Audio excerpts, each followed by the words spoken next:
तुम ही हो, सारी सृष्टि के रक्षक तुम ही हो। करते तुझको सागर प्रणाम, गाते हैं तेरी ही गुणगान, सारी सृष्टि के मालिक तुम ही हो, सारी सृष्टि के रक्षक तुम ही हो। करते हैं तुझको सादर प्रणाम, गाते हैं तेरी ही गुणगान। हा हा हालेलुया, हा हा हालेलुया, हा हा हालेलुया,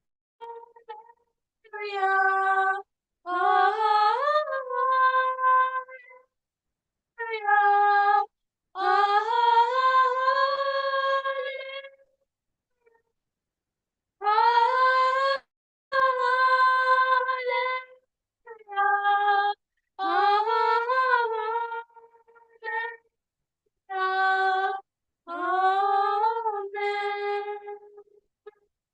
सारी सृष्टि को तेरा सहारा, सारी संकट से हमको बचाना, तेरे हाथों में जीवन हमारा है, अपनी राह पर हमको चलाना। सारी सृष्टि को तेरा सहारा, सारे संकट से हमको बचाना, तेरे हाथों में जीवन हमारा है, अपनी राह पर हमको चलाना। हालेलुया,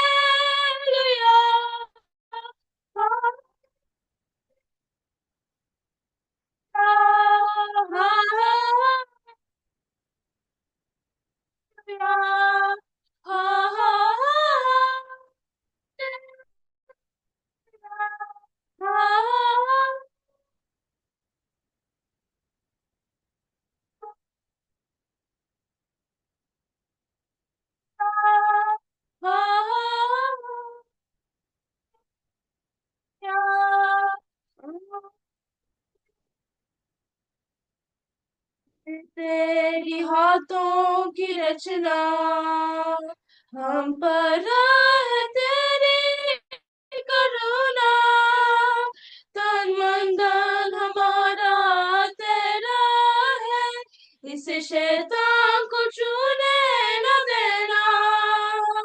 हम है तेरी हाथों की रचना, हम पर है तेरी करुणा, तन मन धन हमारा तेरा है, इसे शैतान को छूने न देना। हालेलुया, हालेलुया,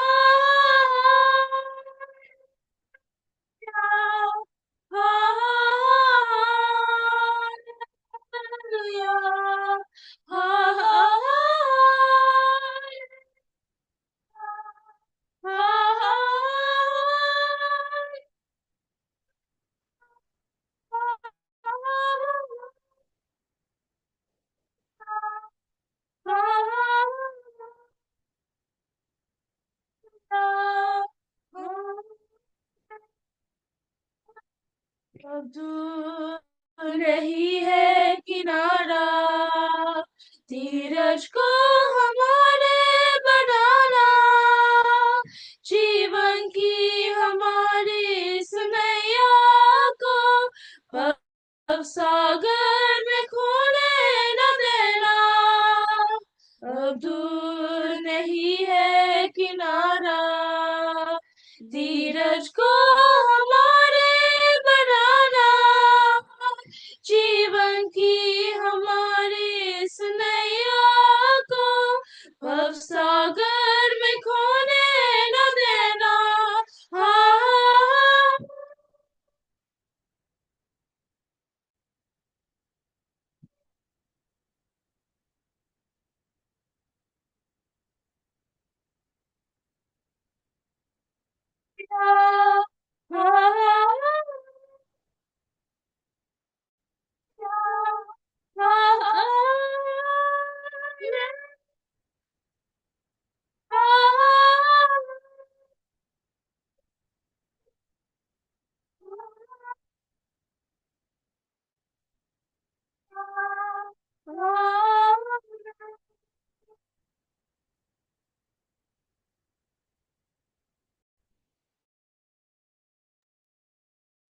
प्रभु का धन्यवाद हो, सुंदर गीत गाने के लिए बच्चों को सहायता किया।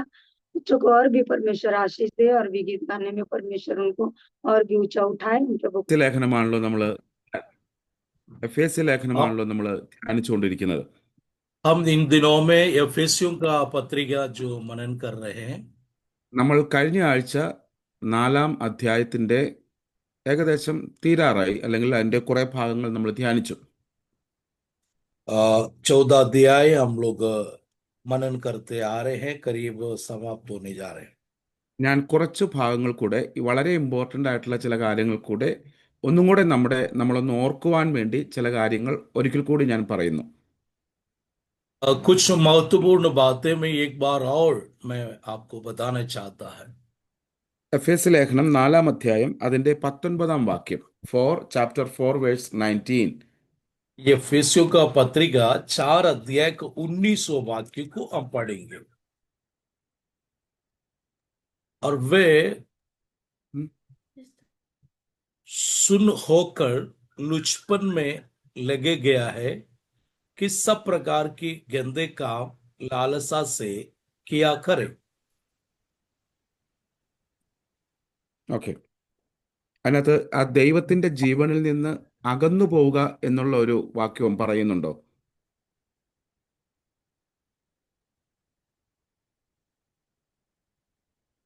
ये 18 ആ 18 18 वाक्य. 18 ഓക്കെ. क्योंकि उनकी बुद्धि अंधेरी हो गई है और उस अज्ञानता के कारण जो उनमें है और उनके मन की कठोरता के कारण वे परमेश्वर के जीवन से अलग किए हुए हैं. ആ പരമേശ്വർ के जीवन के अलग जीवन से अलग किए हुए अलग हैं. किया. अलग कियो. എന്ന് വെച്ചാല് അത് നമ്മൾ അവിടെ ഒന്ന് അണ്ടർലൈൻ ചെയ്ത് വെക്കുക. പരമേശ്വർ की सब जीवन. लोग उस पद के नीचे थोड़ा पेन से लाइन मार दीजिए. എന്തെന്ന് വെച്ചാല് परमेश्वर का जीवन से अलग किए हुए हैं. ആമേൻ. നമ്മൾ ക്രിസ്തുവേശു നമുക്ക് അവന്റെ ജീവനെയാണ് നമുക്ക് നൽകിയിരിക്കുന്നത്. प्रभु यीशु ने अपने जीवन हमको दिया है. ക്രിസ്തുവേശുവിന്റെ ജീവൻ നമ്മളിൽ ഉള്ളത് കൊണ്ടാണ് നമുക്ക് പിതാവായ ദൈവത്തോട് നമുക്ക് കൂട്ടായ്മയുള്ളത്, ഫെലോഷിപ്പ് ഉള്ളത്. प्रभु यीशु मसीह का जीवन हम में है, इसलिए परमेश्वर के साथ हमारी संगति है. ആമേൻ. ആ പിതാവായ ദൈവവുമായിട്ട് കൂട്ടായ്മ, ഫെലോഷിപ്പ് അല്ലെ ഫ്രണ്ട്ഷിപ്പ് നമുക്ക് അവനോടുകൂടെ നടക്കുവാൻ സാധിക്കുന്നത് ക്രിസ്തുവിന്റെ ജീവൻ നമ്മളിൽ വ്യാപരിക്കുന്നത് കൊണ്ടാണ്. परमेश्वर का संग हम चलने का कारण यीशु मसीह का जीवन हम में है, इसलिए അതിനാണ് നമ്മൾ നിത്യജീവൻ എന്ന് പറയുന്നത്. इसलिए हम उसको नित्य जीवन हम कहते हैं. ആമേൻ. നിത്യജീവൻ എന്ന് പറഞ്ഞാൽ ദൈവത്തിന്റെ ജീവൻ തന്നെയാണ്, ക്രിസ്തുവിന്റെ ജീവൻ തന്നെയാണ് നിത്യജീവൻ. जो अनंत काल का जीवन का मतलब मसीही जीवन है.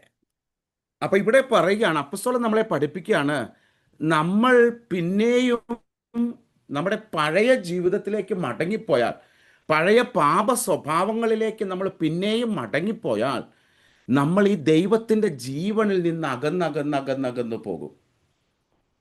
मेरे प्यारो, हम पुराना जीवन में हम स्वभाव में हम जिएंगे तो हमारी मन की कठोरता से हम आगे चलेंगे तो हम परमेश्वर का जीवन से अलग किया जाएगा. ആമേൻ. അപ്പം നമ്മൾ മനസ്സിലാക്കിക്കോണം, നമ്മുടെ ജീവിതത്തിന്റെ പ്രയോറിറ്റി എന്ന് പറയുന്നത് ആ നിത്യജീവനിൽ ഞാൻ പ്രാപിച്ച ഫെലോഷിപ്പ് കൂട്ടായ്മയാണ്. मेरे प्यारो, हम अनंत जीवन का मतलब ये हमने प्रभु से पाए हुआ उस संगति है, आत्मिक जीवन है। ഞാൻ ഒന്നും കൂടെ ലളിതമായിട്ട് പറഞ്ഞു തരാം, കുറച്ചും കൂടെ मैं और सरल भाषा सरल रूप में में सरल आपको भाषा में समझाना। സംജാന. യാ. സോ നമ്മൾ പഴയ കാലങ്ങളിൽ പണ്ട് നമ്മൾ ക്രിസ്തുവിനെ അറിയുന്നതിന് മുന്നമേ നമ്മൾ മന്ദിറിലൊക്കെ പോയി പൂജാകർമ്മങ്ങളൊക്കെ ചെയ്ത് ഓഫറിംഗ് ഒക്കെ ചെയ്ത് ദൈവത്തെ പ്രസാദിപ്പിക്കുവാൻ നമ്മൾ നോക്കും. हम यीशु मसीह को ग्रहण करने के पहले हम मंदिर में जाते थे, पूजा कर्म कांड में हम सम्मिलित होते थे. അല്ലെ? ആ പൂജാരി പറയുന്ന, അവിടുത്തെ പുരോഹിതൻ പറയുന്ന കാര്യങ്ങളെല്ലാം നമ്മൾ ചെയ്ത് വി ആർ ട്രൈങ് ടു, നമ്മൾ എന്താണ്, ദൈവത്തെ പ്രസാദിപ്പിക്കുവാൻ നമ്മൾ ശ്രമിക്കും. पंडित जो भी हमसे कहते हैं हम उसके अनुसार करते रहते थे. എന്നാൽ നമ്മൾ ക്രിസ്തുവിലേക്ക് വന്നു കഴിഞ്ഞപ്പോൾ जब हम मसीह में आ गया तो നമ്മൾ എന്ത് ചെയ്തു? ആ ക്രിസ്തുവിന്റെ ജീവനാൽ നമ്മൾ പാപത്താൽ മരിച്ച നമ്മുടെ ആത്മാവ് ജീവൻ പ്രാപിച്ചു. जो पाप में मर गई हुआ जो व्यक्ति है वो जीवन प्राप्त किया है. അപ്പൊ നമ്മളിൽ ഇന്ന് ക്രിസ്തുവിന്റെ ജീവനുണ്ട്. आज हमें मसीह का जीवन है. അതായത് നമ്മളിൽ ദൈവത്തിന്റെ പരിശുദ്ധാത്മാവുണ്ട്. हमें परमेश्वर की पवित्र आत्मा है. അതുകൊണ്ട് നമ്മള് വീട്ടിലിരുന്ന് മുട്ടുമടക്കി ദൈവസന്നിധിയിലേക്ക് കൈകൾ ഉയർത്തി പ്രാർത്ഥിച്ചാലും നമുക്ക് എന്താണ്, ദൈവത്തോട് ദൈവസന്നിധിയിലേക്ക് നമുക്ക് കടന്നു ചെല്ലുവാൻ സാധിക്കും. यदि अंधेरे में बैठकर भी हम घुटने टेक कर प्रार्थना करें, वो हमारी जो परमेश्वर की उपस्थिति में हम जा सकते हैं. ആമേൻ. നമുക്ക് ദൈവത്തെ പ്രസാദിപ്പിക്കുവാൻ മന്ദിറിൽ പോയി പൂജകളൊക്കെ ചെയ്ത് അങ്ങനെ ഒന്നും നമുക്കിനി ദൈവത്തെ പ്രസാദിപ്പിക്കുവാൻ നമ്മൾ ശ്രമിക്കേണ്ട ആവശ്യമില്ല. और हम मंदिर में जाकर पूजा करके परमेश्वर को प्रसन्न करने की जरूरत नहीं है. നമ്മൾ ഇന്ന് സ്വാതന്ത്ര്യം പ്രാപിച്ചവരാണ്. हम आज आजाद पाए हुए लोग हैं. നമ്മൾ ക്രിസ്തുവേശുവിൽ ആരാധനാ സ്വാതന്ത്ര്യം പ്രാപിച്ചു. आज हम मसीह में आराधना स्वतंत्र आजादी पाया है. ക്രിസ്തുവിൽ നാം ആരാധനാ സ്വാതന്ത്ര്യം പ്രാപിച്ചു. हम मसीह में आराधना आजादी पाया है. ക്രിസ്തുവിൽ നമ്മൾ പ്രാർത്ഥനയ്ക്കുള്ള സ്വാതന്ത്ര്യം പ്രാപിച്ചു. मसीह में हम प्रार्थना करने का आजादी पाया है. ക്രിസ്തുവിൽ നാം കൂട്ടായ്മയ്ക്കുള്ള സ്വാതന്ത്ര്യം പ്രാപിച്ചു. हम मसीह में संगति पाने का आजादी पाया है. ക്രിസ്തുവിൽ നമ്മൾ ശുശ്രൂഷയ്ക്കുള്ള സ്വാതന്ത്ര്യം പ്രാപിച്ചു. यीशु मसीह के द्वारा परमेश्वर की सेवा करने का आजादी पाया है. നമ്മളെല്ലാവരും ഒരു വിധത്തിൽ പറഞ്ഞ ക്രിസ്തുവിൽ ശുശ്രൂഷകരാണ്. एक बात हम बोले जाए, हम मसीह का सेवक है. എങ്ങനെയാണ് നമ്മൾ ആ സ്ഥാനം പ്രാപിച്ചത്? ആ പൊസിഷൻ നമ്മൾ എങ്ങനെ പ്രാപിച്ചു? कैसे हम इस पदवी जो हमने कैसे पाया है? ക്രിസ്തുവിന്റെ ജീവനാലും അവന്റെ ആത്മാവിനാലും തന്നെ. यीशु का जीवन और उसकी आत्मा के द्वारा हमने पाया है. അതുകൊണ്ടാണ് അപ്പോസ്തലൻ പറയാണ്, നിങ്ങൾ ഇനി വീണ്ടും പഴയ ജീവിതത്തിലേക്ക് കടന്നുപോയാൽ, പഴയ പാപ സ്വഭാവത്തിലേക്ക് നമ്മൾ കടന്നുപോയാൽ നമ്മളിൽ എന്ത് സംഭവിക്കും? നമ്മളിൽ ആ ജീവൻ നഷ്ടപ്പെടും. इसलिए प्रेरित पौलुस हमें शिक्षा दे रहे हैं, हम पुराने जीवन में हम चले जाए, पुराना स्वभाव में हम चले जाए, जो मसीह का जीवन हमसे नष्ट हो जाएगा. നമുക്ക് ക്രിസ്തുവിന്റെ ജീവൻ നമ്മളിൽ ഉണ്ടെങ്കിലേ നമുക്ക് ദൈവത്തോട് കൂട്ടായ്മ പറ്റത്തുള്ളൂ. यीशु मसीह के जीवन हम है, तभी हम परमेश्वर की संगति में आगे बढ़ेंगे. ഞാൻ എന്തുകൊണ്ടാണ് ഇത് കൂടെ ഒത്തിരി പ്രാവശ്യം പറയുന്നത് എന്താണെന്ന് അറിയാമോ? मैं क्यों बार बार ये बातों को आपको समझा रहे, आपको समझ में आ रहे? ഇത് വളരെ ഇമ്പോർട്ടൻ്റ് ആയിട്ടുള്ള കാര്യമാണ്. ये बहुत महत्वपूर्ण बात है. നമ്മൾ നന്നായി മനസ്സിലാക്കിയിരിക്കണം. हम अच्छी तरह से समझना है. ഇന്ന് എന്നെ കേൾക്കുന്ന ആർക്കെങ്കിലും അത് മനസ്സിലാവുന്നില്ല എങ്കിൽ ഞാനത് നന്നായി പറഞ്ഞ് മനസ്സിലാക്കി തരാൻ തയ്യാറാണ്. यदि किसी व्यक्ति को समझ में नहीं आ रहे हैं, हाथ उठा सकते हैं. मैं फिर से आपको समझाना चाहता हूं. ഓക്കെ, നമുക്ക് ഒരു വാക്യം കൂടെ വായിക്കാം. 1 യോഹന്നാൻ आइए हम 1 യോഹന്നാൻ 1 ഫസ്റ്റ് ജോൺ ചാപ്റ്റർ 1 1 2 3 4 1 to 4. पहला यूहन्ना पहला अध्याय का 2-3 वाक्य.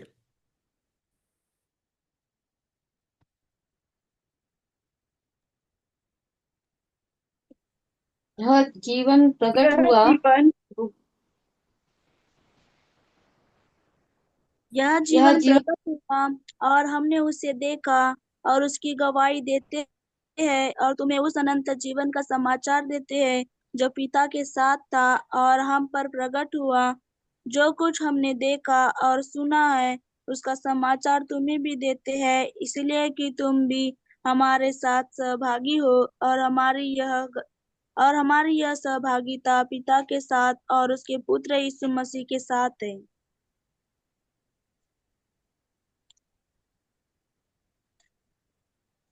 सर आपका माइक बंद।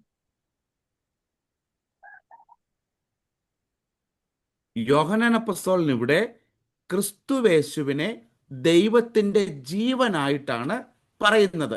ഞങ്ങൾ ദൈവത്തിൻ്റെ ജീവനെ ഞങ്ങൾ കണ്ണാൽ കണ്ടു. यीशु मसीह के संबंध में यूहन्ना कहते हैं वह जीवन प्रकट हुआ और हमने उसे देखा. അല്ലെ, നമുക്ക് ആർക്കെങ്കിലും ജീവനെ കണ്ണുകൊണ്ട് കാണാൻ പറ്റുമോ? हम किसी को जीवन को अपने आंखों से देख सकते हैं?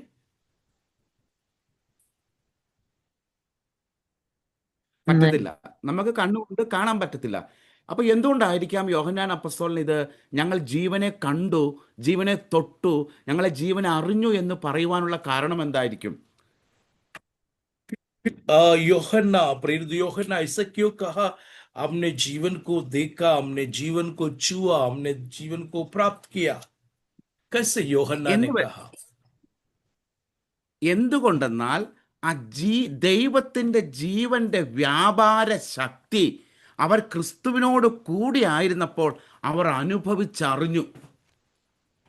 परमेश्वर का उस जीवन सामर्थ को यीशु मसीह पृथ्वी पर थे, उन्हें अपनी आंखों से वो देखा, उन्हें पाया. ക്രിസ്തുവിനെ അവർ കാണുമ്പോഴൊക്കെ പിതാവിൽ നിന്നുള്ള ജീവനായിട്ടാണ് അവർ കണ്ടത്. यीशु मसीह को जब उन लोग को देखता था, वो पिता का जीवन को उन लोग प्राप्त कर रहा था. ക്രിസ്തുവേശു ചെയ്ത സകല അത്ഭുതങ്ങളും ദൈവിക ജീവന്റെ വെളിപ്പെടുത്തലായിരുന്നു.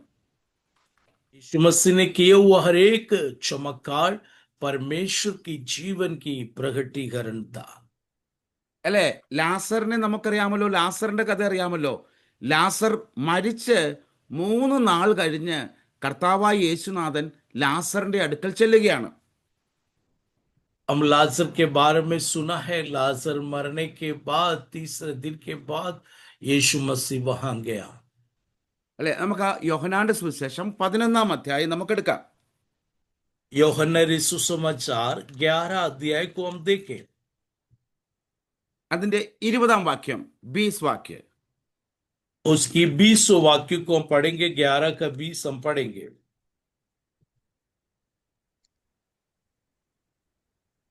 जब मार्था ने यीशु के आने का समाचार सुना तो उससे भेंट करने को गई, परंतु मरियम घर में बैठी रही. അവരെ ജീസസ് അവരുടെ അടുക്കൽ കടന്നില്ല. ഈ ലാസറിന്റെ സഹോദരിമാരുടെ അടുക്കൽ കടന്നു ചെല്ലുകയാണ്. प्रभु यीशु मसीह लाजर का बहनों के पास पहुंच रहे हैं. അതിന്റെ 22 22 and 23 വായിക്കാം. 22 21 और 22 वाक्य को हम पढ़ेंगे। मार्था ने यीशु से कहा, हे प्रभु, यदि तू यहाँ यदि तू यहाँ होता तो मेरा भाई कदापि न मरता। और अब भी मैं जानती हूँ कि जो कुछ तू परमेश्वर से मांगेगा, परमेश्वर तुझे देगा। यीशु ने उससे कहा, तेरा भाई फिर जी उठेगा। मार्था ने हाँ उससे कहा, വായിച്ചോ വായിച്ചോ मार्था ने उससे कहा मार्था ने उससे कहा, मैं जानती हूँ कि अनंत जीवन में पुनरुत्थान के समय वह जी उठेगा। ആ കണ്ടോ, ഇവിടെ കർത്താവായ യേശുനാഥൻ മാർത്തയോട് പറയുകയാണ്. മാർത്ത പറഞ്ഞു, കർത്താവേ, നീ ഇവിടെ ഉണ്ടായിരുന്നെങ്കിൽ എൻ്റെ സഹോദരൻ മരിക്കുകയില്ലായിരുന്നു എന്ന് പറഞ്ഞു. मार्था ने यीशु से कहा, प्रभु आप यहीं होता, मेरा भाई नहीं मरता। എന്നിട്ട് പറയാണ്, നീ ഇപ്പോഴും നീ ദൈവത്തോട് എന്ത് അപേക്ഷിച്ചാലും ദൈവം നിനക്ക് തരും എന്ന് ഞാൻ അറിയുന്നു എന്ന് പറഞ്ഞു. अब मैं जानती हूं कि जो कुछ तू परमेश्वर से मांगेगा, परमेश्वर तुझे देगा। എന്നിട്ട് അവൾ പറയുകയാണ്, കർത്താവ് അവളോട് പറഞ്ഞു, നിന്റെ സഹോദരൻ ഉയർത്തെഴുന്നേൽക്കുമെന്ന് പറഞ്ഞു. तेरे भाई फिर जी उठेंगे। അപ്പോൾ അവള് അവിശ്വാസത്തിൽ പറയുകയാണ്, എനിക്കറിയാം പുനരുത്ഥാനത്തിൽ അവൻ ഉയർത്തെഴുന്നേൽക്കുമെന്ന് എനിക്കറിയാമെന്ന് അവൾ പറഞ്ഞു. मार्था अविश्वास के साथ में बोल रहे हैं, मैं जानती हूं कि अंतिम दिन में पुनरुत्थान के समय वह जी उठेंगे। ഇനി 25 ഒന്ന് വായിച്ചാട്ടെ. 25 वाक्य पढ़े। यीशु ने उससे कहा, पुनरुत्थान और जीवन मैं ही हूँ। जो कोई मुझ पर विश्वास करता है, वह यदि मर भी जाए तो भी जिएगा। കണ്ടോ, അപ്പോൾ കർത്താവ് പറയുവാണ്, പുനരുത്ഥാനത്തിലല്ല, ഞാൻ തന്നെയാകുന്നു പുനരുത്ഥാനം. അതായത് ഞാൻ ഉള്ളത് കൊണ്ടാണ് പുനരുത്ഥാനമുള്ളത്.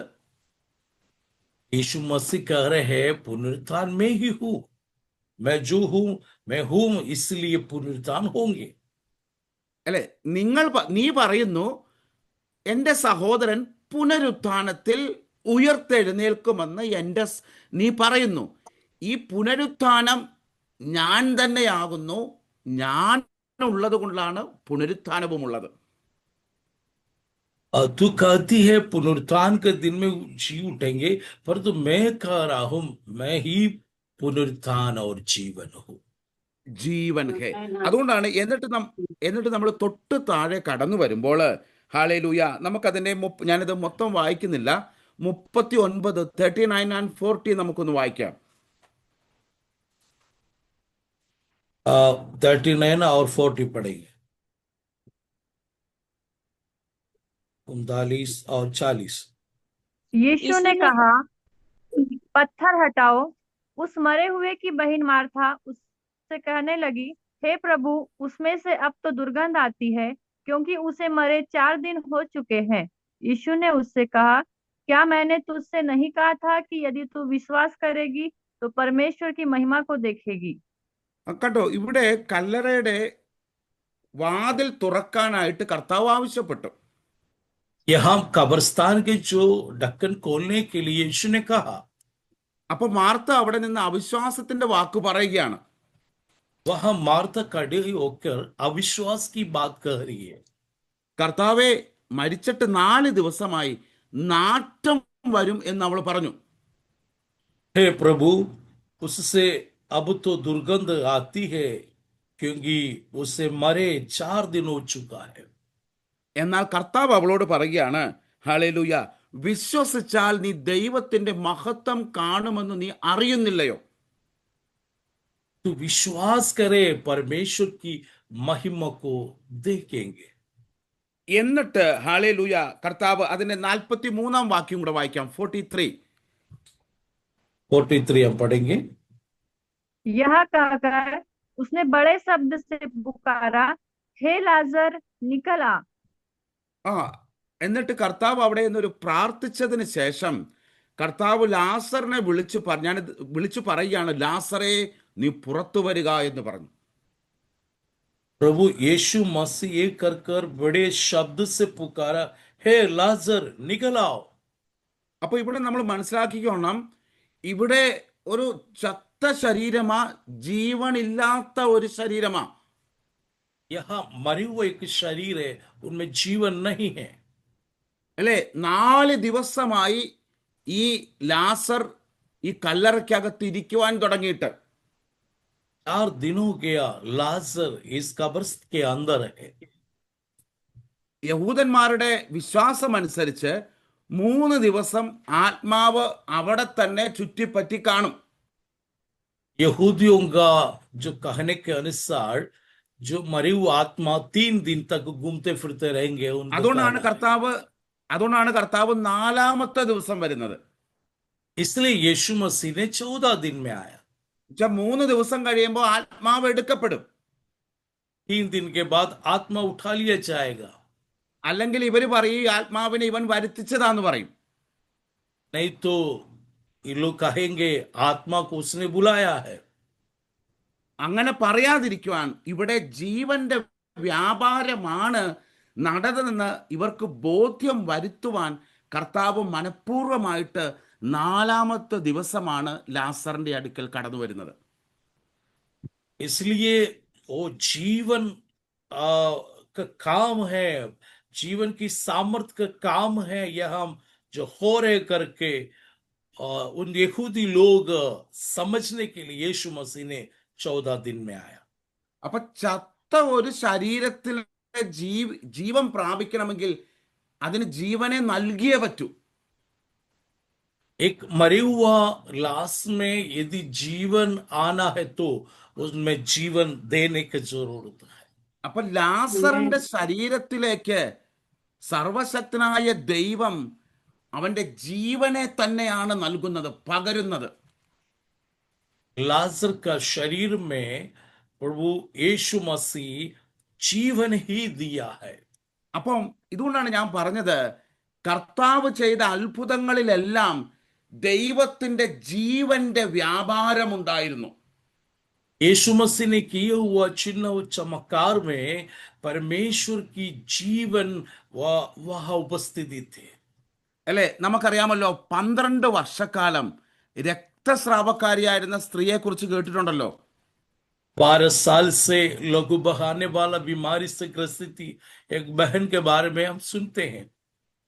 അല്ലെ, ആ 12 വർഷക്കാലം രക്തസ്രാവമായിരുന്ന സ്ത്രീയെ, പ്രൈസ് ദി ലോർഡ്, സ്തോത്രം, അവൾ വിശ്വസിച്ചുകൊണ്ട് കർത്താവിന്റെ വസ്ത്രത്തിന്റെ വിളുമ്പിലെങ്കിലും തൊട്ടാൽ ഞാൻ സൗഖ്യം പ്രാപിക്കുമെന്ന് പൂർണ്ണമായി വിശ്വസിച്ചുകൊണ്ട് അവൾ അവനെ തൊട്ടു, അവന്റെ വസ്ത്രത്തിൽ തൊട്ടു. उस बहन है रक्तस्राव बीमारी से ग्रसित थी, उसने विश्वास किया यीशु मसीह के वस्त्र को मैं छू लूंगी और मैं चंगा हो जाएंगे। അല്ലേ, കർത്താവിന്റെ വസ്ത്രത്തിൽ തൊട്ട മാത്രയിൽ എന്ത് സംഭവിച്ചു? അവൾ സൗഖ്യം പ്രാപിച്ചു, അവളിൽ നിന്ന് ശക്തി പുറപ്പെട്ടു. ओ यीशु मसीह के वस्त्र को छूला, तुरंत यीशु मसीह से सामर्थ्य निकला। അല്ലെ, ശക്തി പുറപ്പെട്ടു എന്ന് പറഞ്ഞാൽ അത് ജീവൻ തന്നെയാണ് പുറപ്പെട്ടത്. शक्ति प्रकट हुआ मतलब निकला, मतलब वो जीवन है और प्रवेश हुआ। ആമേൻ. അപ്പൊ അല്ലെങ്കിൽ ക്രിസ്തുവേശുവിന്റെ ജീവനാണ് നമ്മുടെ സകല നിർജീവത്വങ്ങൾക്കും സൗഖ്യമായി, അല്ലെങ്കിൽ നിർജീവത്വം മാറ്റുന്നത് ദൈവിക ജീവൻ നാം പ്രാപിക്കുന്നത് കൊണ്ടാണ്. यीशु मसीह का जीवन उस निर्जीव मरी हुआ अवस्था में जो जान डालता है वो मसीह का जीवन है। നമുക്ക് യേശയ്യാ പ്രവാചകന്റെ പുസ്തകം 44-ാം അധ്യായം 3-4 വാക്യം ഒന്ന് വായിക്കാം. एशिया 44 का 3रा वाक्य पढ़ेंगे।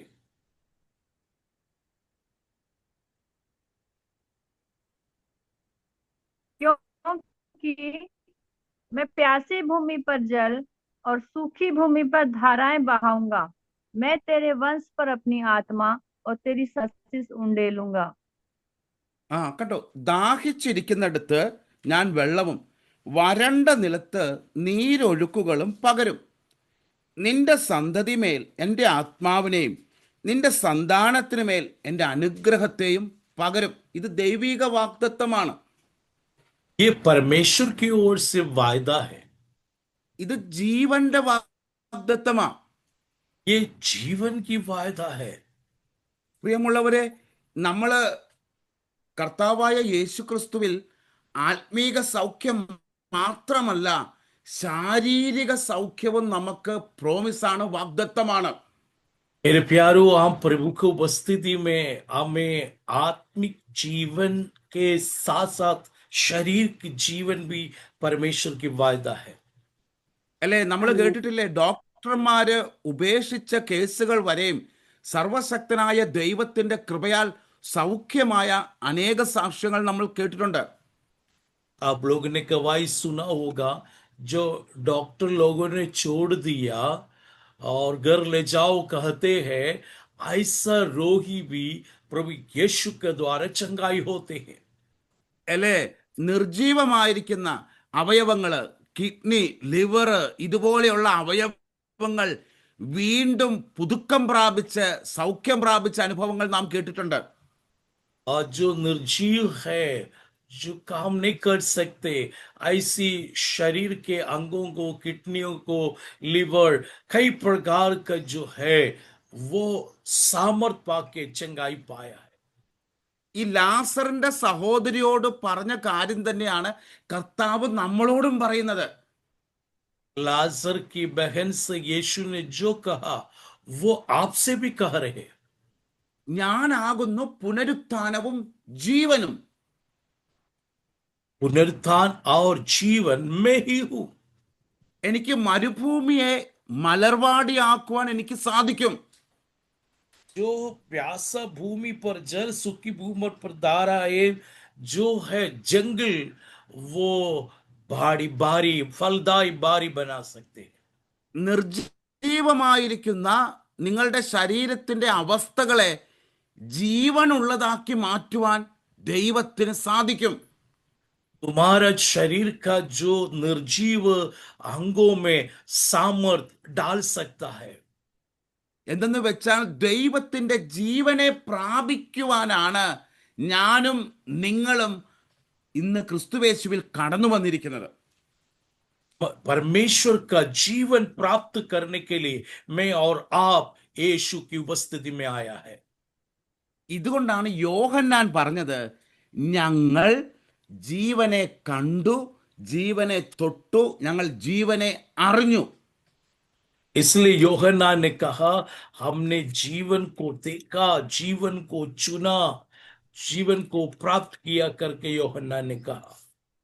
അതുകൊണ്ട് അവര് ആ ജീവന്റെ മാനിഫെസ്റ്റേഷൻ അവർ കർത്താവിന്റെ ശുശ്രൂഷകളിലും അതിനുശേഷവും എല്ലാം അവർ ജീവിതത്തിൽ അനുഭവിച്ചറിഞ്ഞു എന്ന് വേണം നാം മനസ്സിലാക്കുവാൻ.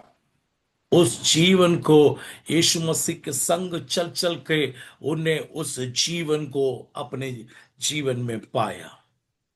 അതുകൊണ്ടാണ് യോഹന്നാൻ അപ്പോസ്തലൻ പറയുകയാണ്, നിങ്ങൾ പഴയ ജീവിതത്തിലേക്ക് മടങ്ങിപ്പോയി ദൈവത്തിന്റെ ജീവനിൽ നിന്ന് അകന്നു പോകരുത്. अब तुम पुराने जीवन में जाकर तुम परमेश्वर का उस संगति से दूर नहीं होना। അല്ലെ, നിങ്ങൾ ക്രിസ്തുവിനെ, ഹല്ലേലൂയ, ക്രിസ്തുവാകുന്ന പുതു മനുഷ്യനെ നിങ്ങൾ ധരിച്ചിരിക്കുന്നു. मसीह का नया मनुष्यत्व को तुमने वस्त्र को पहन लिया है। അല്ലെ, ക്രിസ്തുവിൽ ഞാനും നിങ്ങളുമൊക്കെ ഒരു പുതു സൃഷ്ടിയായി തീർന്നിരിക്കുകയാണ്. यीशु मसीह में मैं और आप एक नई सृष्टि है। അപ്പൊ നമ്മൾ നമ്മളോട് തന്നെ പറയണം, കർത്താവേ, നിന്റെ ജീവനെ എനിക്ക് എപ്പോഴും അനുഭവിക്കുവാൻ കൃപ തരണം.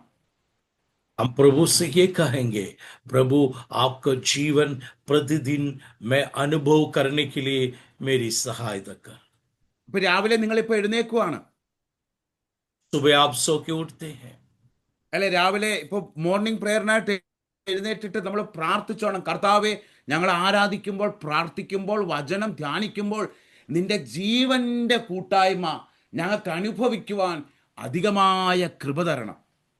प्रभु, हम सुबह उठते समय, प्रार्थना करते समय आपका जीवन की अनुभव को महसूस करने के लिए हमारी सहायता कर। ഞാൻ പറയുന്നത് മനസ്സിലാവുന്നുണ്ടോ? मैं जो बोल रहा हूं आपको समझ में आ रहे तो हाथ उठाकर दिखाइए। ആമേൻ. സ്തോത്രം. അപ്പം ജീവന്റെ ഉറവാണ് ക്രിസ്തു. ജീവന്റെ ഉറവിടമാണ് ക്രിസ്തു.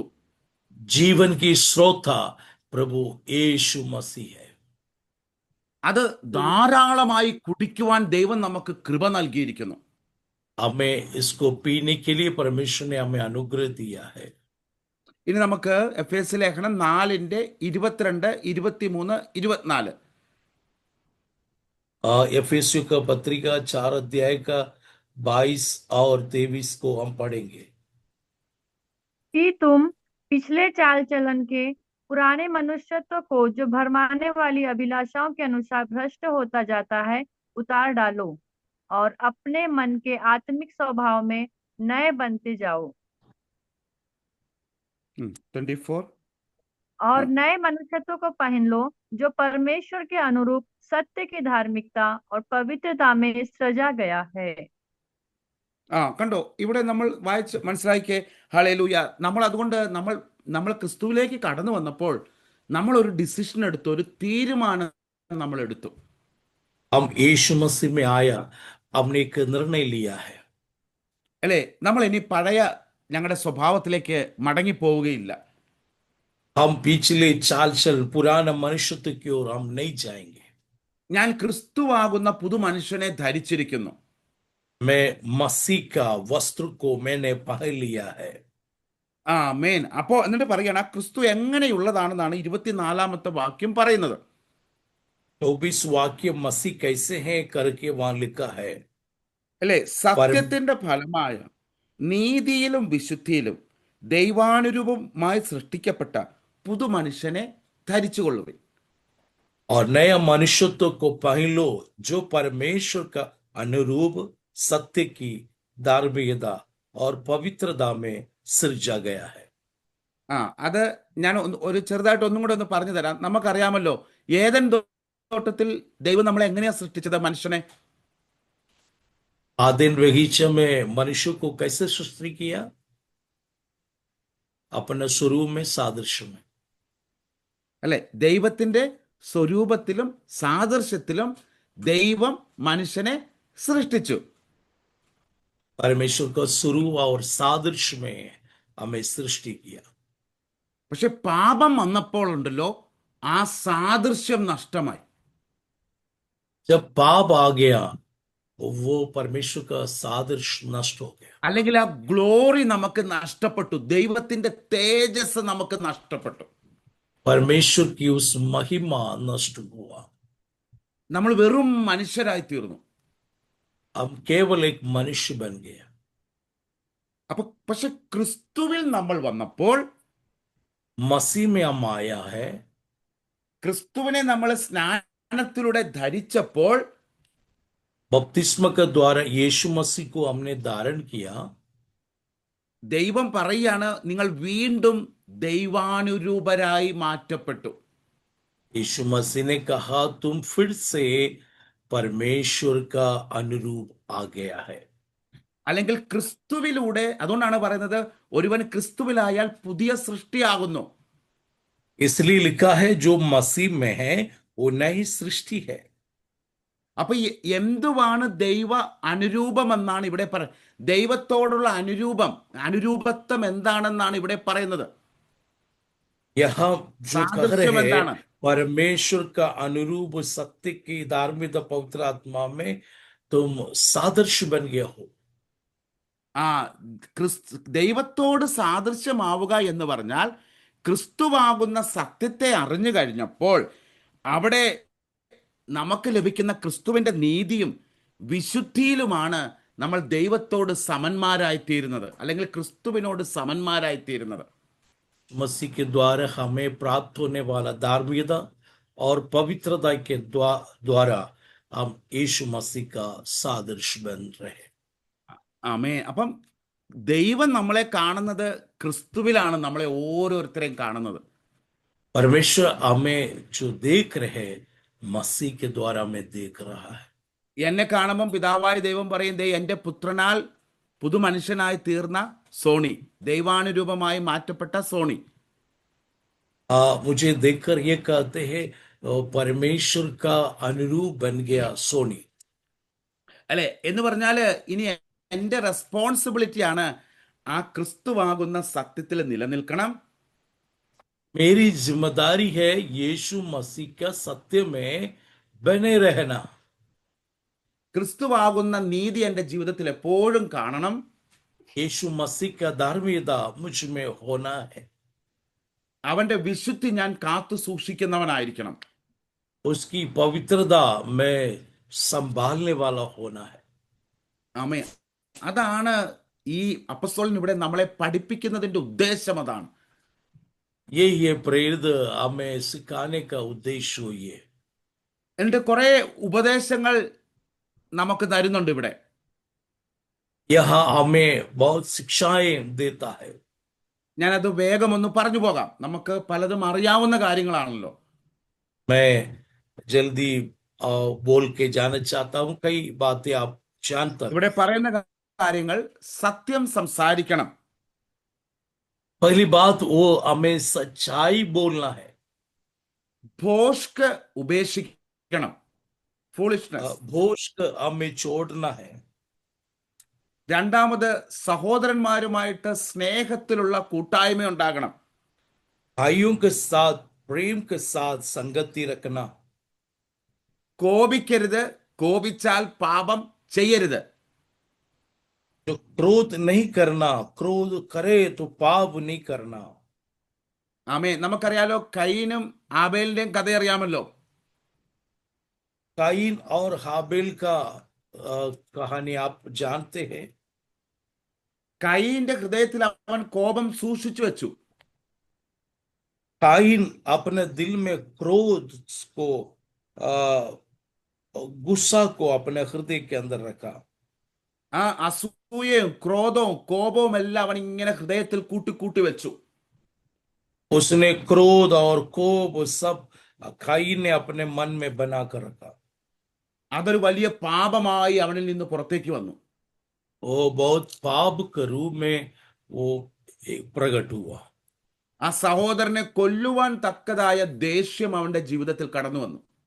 अपने भाई की हत्या करने तक गुस्सा उसके जीवन में आया। അതുകൊണ്ടാണ് കർത്താവ് പറയാണ്, കോപിച്ചാലും നിങ്ങൾ പാപം ചെയ്യരുത്. इसलिए परमेश्वर का वचन मिलकर क्रोध करो परंतु पाप मत करो। സൂര്യൻ അസ്തമിക്കുന്നതിന് മുന്നമേ നിങ്ങൾ എന്ത് ചെയ്തോണം? നിരപ്പ് പ്രാപിച്ചോണം, സമാധാനം പ്രാപിച്ചോണം. ആരുമായിട്ടാണ് കോപമുണ്ടെങ്കിലും. और सूर्यास्त होने के पहले तो मेल मिलाप कर लेना, അല്ലെങ്കിൽ അത് പിശാചിന് അവസരമാകും. नहीं तो शैतान को मौका मिल जाते। അല്ലെ, നമ്മുടെ ജീവിതത്തിൽ നമ്മൾ പാപം സൂക്ഷിച്ചു വെച്ചാൽ it is an open door for Satan. തുറന്നിരിക്കുന്ന ഒരു വാതിലാണ് പിശാചിന്. शैतान के लिए एक रास्ता खुल जाते हैं यदि आप क्रोध करेंगे तो। അതുകൊണ്ട് നമ്മൾ എന്ത് ചെയ്തോണം? നമ്മൾ വേഗം തന്നെ നിരപ്പ് പ്രാപിച്ച് ക്ഷമ ചോദിച്ച് ദൈവത്തോടും മനുഷ്യരോടും ക്ഷമ ചോദിച്ച് നമ്മൾ നിരപ്പ് പ്രാപിച്ചോണം. इसलिए जल्दी से जल्दी परमेश्वर के साथ मनुष्य के साथ मेल मिलाप कर लेना। ഇനി നമുക്ക് 30, 31 കൂടെ വായിക്കാം. 30, 31, 32, 30, 31, 32. 30 और 31 और 32 ये तीनों वाक्य को हम पढ़ेंगे। परमेश्वर के पवित्र आत्मा को शोकित मत करो, जिससे तुम पर छुटकारे के दिन के लिए छाप दी गई है। सब प्रकार की कड़वाहट और प्रकोप और क्रोध और कलह और निंदा सब बैरभाव समेत तुमसे दूर की जाए। एक दूसरे पर कृपालु और करुणामय हो, और जैसे परमेश्वर ने मसीह में तुम्हारे अपराध क्षमा किए, वैसे ही तुम भी एक दूसरे के अपराध क्षमा करो। ആമേൻ. അപ്പോൾ 2-3 കാര്യങ്ങൾ അപ്പസ്തോലൻ നമ്മെ ഒരിക്കൽ കൂടി ഓർമ്മിപ്പിക്കുക. प्रेरित पौलुस और कई बातें हमें याद दिलवाती। പ്രിയമുള്ളവരെ, നമ്മൾ ആരാണെന്ന് അറിഞ്ഞാലേ നമുക്ക് അതിനു വേണ്ടി വില കൊടുക്കാൻ സാധിക്കുകയുള്ളൂ. प्यारो, हम कौन है हम समझेंगे तब उसका कीमत हम चुकाएंगे. ക്രിസ്തുവിൽ നാം ഉയർന്ന നിലവാരമുള്ളവരാണെന്നുള്ള ഒരു ബോധ്യം നമുക്കുണ്ടായിരിക്കണം. यीशु मसीह में एक उच्च पद है में है, ये बातों को हमें समझना है. അപ്പം ആദ്യം ഇവിടെ പൗലോസ് അപ്പോസ്തലൻ നമ്മളെ പഠിപ്പിച്ചു, നമ്മൾ ദൈവത്തിന്റെ ജീവനിൽ നിന്ന് അകന്നു പോകരുത്. हम प्रेरित पौलुस हमें शिक्षा देते हैं हम मसीह के जीवन से कभी हम दूर नहीं होना है. രണ്ടാമത് നമ്മളോട് പറഞ്ഞു, ക്രിസ്തുവാകുന്ന പുതുമനുഷ്യനെ ധരിച്ചു കൊള്ളണം. जो दूसरी बात, मसीह को हमें धारण नया मनुष्यत्व को धारण करना है. അതായത് ക്രിസ്തുവിനെ ധരിച്ചിരിക്കുന്നവരാണ് നാം ഓരോരുത്തരും. हम यीशु मसीह को पहना हुआ लोग हैं, हम प्रत्येक हर एक लोग. അല്ലേ? ഈ ഷർട്ട് ഇതാണ് ധരിക്കുക. ഈ ഷർട്ട് എന്താണ്, എന്നെ ഡിഫൈൻ ചെയ്യുകയാണ്. ഞാൻ ഈ ഇത് കാണുമ്പോൾ നിങ്ങൾക്കറിയാം ഇത് ഞാനാണെന്ന്, ഇപ്പോൾ നിങ്ങൾ കാണുന്നത് കൊണ്ട്. मैं ये शर्ट पहना है इसलिए आपको आप देखेंगे मैं ही ये वस्त्र को पहना है. അപ്പം പക്ഷെ നമ്മൾ ആത്മീയ കണ്ണുകൾ കൊണ്ട് കാണുമ്പോൾ നിങ്ങൾക്ക് മനസ്സിലാകണം, ക്രിസ്തുവിനെ ധരിച്ചിരിക്കുന്ന ഒരു വ്യക്തിയാണ് ഞാനെന്ന് മനസ്സിലാകണം. നമ്മൾ अब ഓരോരുത്തരും. आत्मिक आंखों से हमें समझना है यीशु मसीह को पहना है. അപ്പൊ മൂന്നാമതായിട്ട് പറയാണ്, നിങ്ങൾ പരിശുദ്ധാത്മാവിനാൽ മുദ്രയിട്ടപ്പെട്ടിരിക്കുന്നവരാ. तीसरी बात, तुम पवित्रात्मा के द्वारा जो मोहर लगाया गया है. ഈ മൂന്ന് കാര്യങ്ങളും ചെറിയ കാര്യമാണോ വലിയ കാര്യമാണോ? ये तीनों बात छोटी बात है कि बड़ी बात है? बताइए. ये तीनों बात छोटी बात है कि बड़ी बात है? बहुत बड़ी बात है। बड़ी बात ആ ബഹുത് യെസ്, താങ്ക് യു. ബഹുത് ബഡി ബാത്ത്. അപ്പൊ അത് നമുക്ക് സന്തോഷമുള്ള കാര്യം അല്ലേ? ഇറ്റ്സ് അതാണ് നമ്മുടെ ये ഏറ്റവും വലിയ ബ്ലെസ്സിങ്. ये ഏറ്റവും बहुत വലിയ आनंद ബ്ലെസ്സിങ്. की बात है, एक बहुत बड़ी बात है, आशीष की बात है. നമ്മളോട് ആരെങ്കിലും ചോദിക്കുവാണ്, ക്രിസ്തുവിൽ വന്നിട്ട് നിങ്ങൾക്ക് എന്ത് അനുഗ്രഹം കിട്ടിയെന്ന് ചോദിച്ചാൽ എന്ത് പറയും? आपसे किसी व्यक्ति पूछ रहे हैं मसीह में आने के द्वारा तुम्हें क्या आशीष मिला, आनंद मिला, आप क्या बोलेंगे?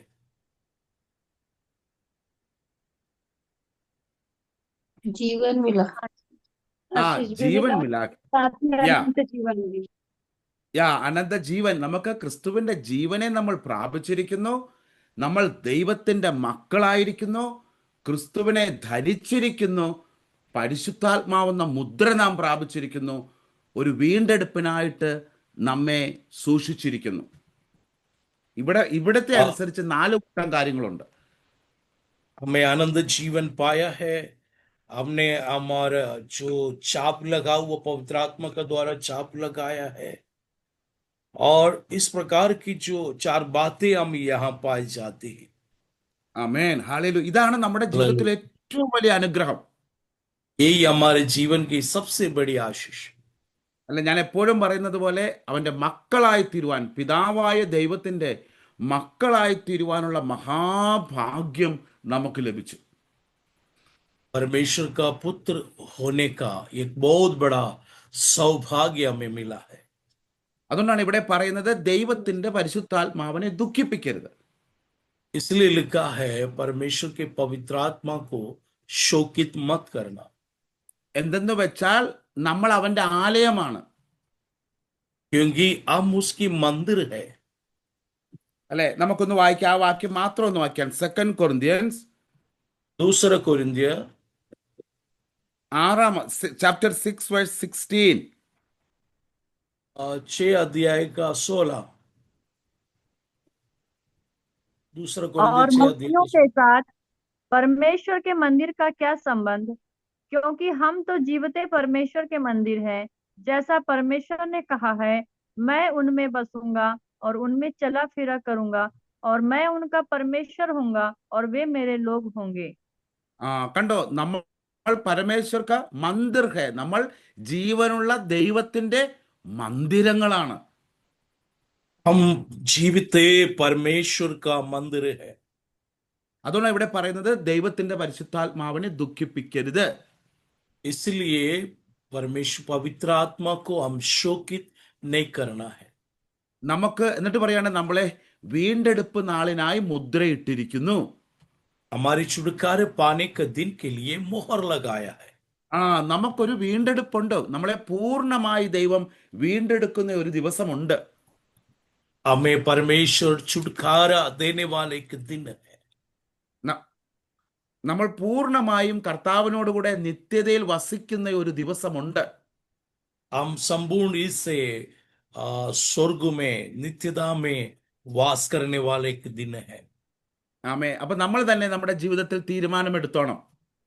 हम अपने जीवन में निर्णय लेना है।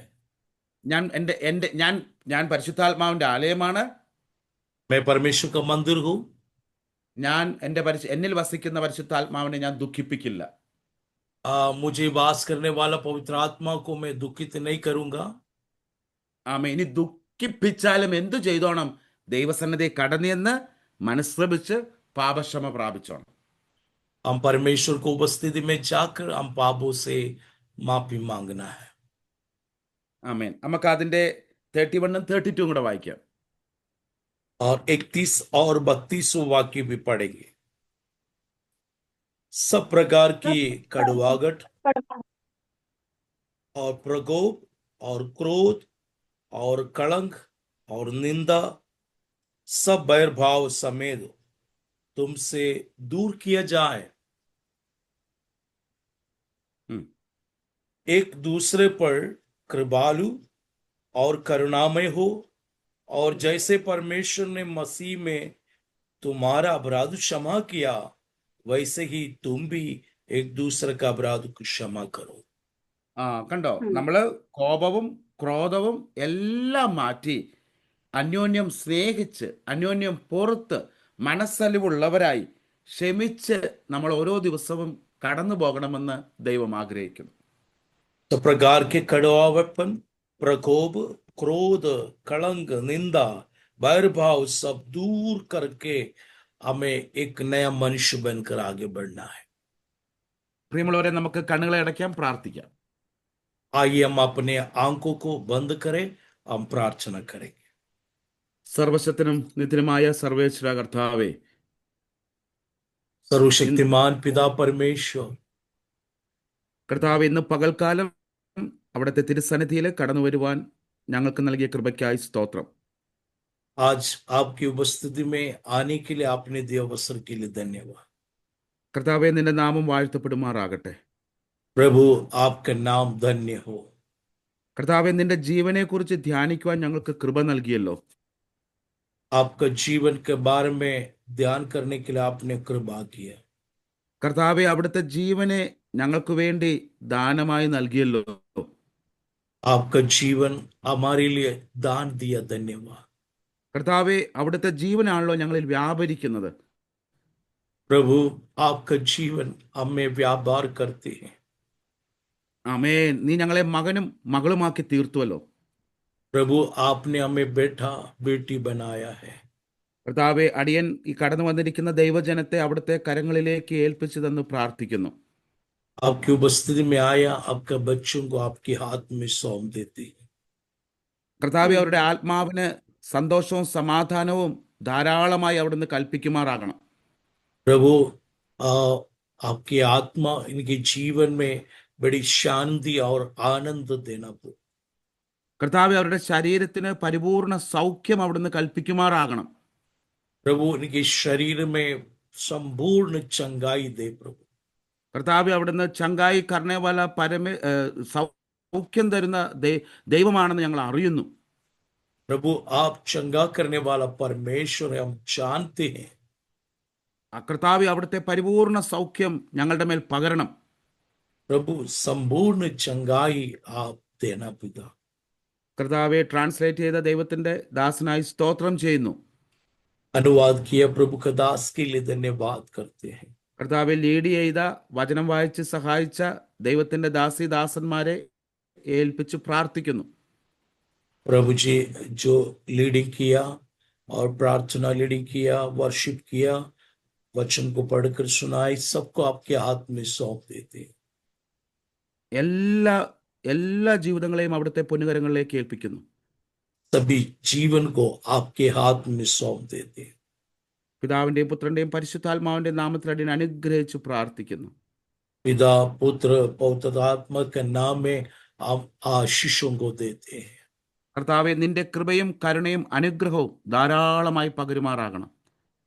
आपके अनुग्रह और आशीषें बहुतायत उनको देना प्रभु।